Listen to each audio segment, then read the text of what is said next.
Date of birth speech. Now, obviously we all know that July 3rd is a very important date because it's my birthday. However, a lot of interesting things have happened. A lot of people have been born and a lot of crazy events have happened on this day too. I will prove to you that July 3rd is very, very life-changing and that the world would not be the same without it. First, we'll start with births. Franz Kafka was born July 3rd, 1883. Now, obviously, he's a rather well-known literacy person. He was born to a middle-class family in Prague and was the eldest out of 6.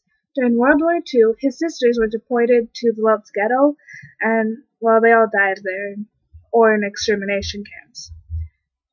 If you've read his writing, you'll know that it's a bit odd.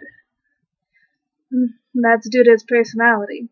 A lot of people believe that he had a schizoid personality disorder, and I guess that'd prove why his work is a bit on the stranger side. However, he's a pretty good writer, and there's actually a term named after the way he writes, which is Kafkaesque. It means that the writing is senseless, disorienting, or of a menacing complexity. He only ever finished writing one piece of work, which was Metamorphosis.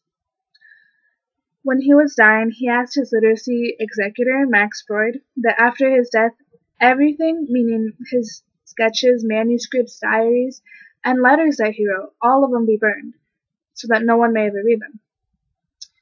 Of course, though, Max Freud ignored this, and he actually published a lot of Kafka's work unfinished, or he finished some of it himself. The next person that was born on this day is Tom Cruise. He was born July 3rd, 1962, in Syracuse, New York. Tom Cruise made his debut in The Outsiders, but didn't get a starring role until the film Risky Business. After starring in Top Gun, his popularity also increased. Obviously, there's a bit of controversy when you speak of Tom Cruise because of his Scientology and the Oprah Winfrey incident, which, if you don't know, was he actually went on the Oprah Winfrey Show and started jumping up and down on the couch and proclaiming his love for his now wife, Katie Holmes. There are also a lot of lawsuits that involved him over the years. It's just a very controversial guy. Lastly is Keisuke Minami.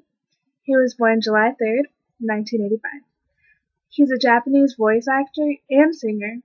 He starred in a really, really popular anime, which is also a manga, called The Prince of Tennis, and really without him in it, it really wouldn't have been the same.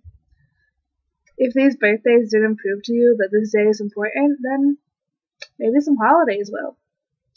The U.S. Virgin Islands celebrate their Emancipation Day on July 3rd, which commemorates the abolition of slavery.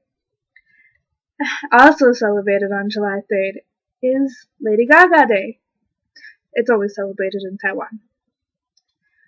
Both are pretty life-changing. Abolition of slavery and Lady Gaga? I don't know how you can even doubt me now. Lastly are some pretty important events that happened. Like, in 1890, Idaho was admitted as the 43rd state to the United States. Isn't that interesting? And come on, we wouldn't have our potatoes without Idaho. On a more serious note, in 1970s, the false curfew began in Belfast, Northern Ireland. It was started by the British Army after a lot of rioting had taken place. It left 75 people wounded, 4 civilians were killed, and 337 people were actually arrested. On a lighter note, in 2005, same-sex marriage was legalized in Spain. See, a lot of important things have happened on this day. Most of them pretty life-changing to some people. I don't know if I've necessarily changed your view on this day, but I have changed mine. Maybe my birthday isn't the most important thing that has happened on this day. July 3rd did have an impact on the world, from Tom Cruise to the false curfew and all the way to Lady Gaga Day in Taiwan. It did have an impact, and it changed the course of the world as we know it. just like most states do.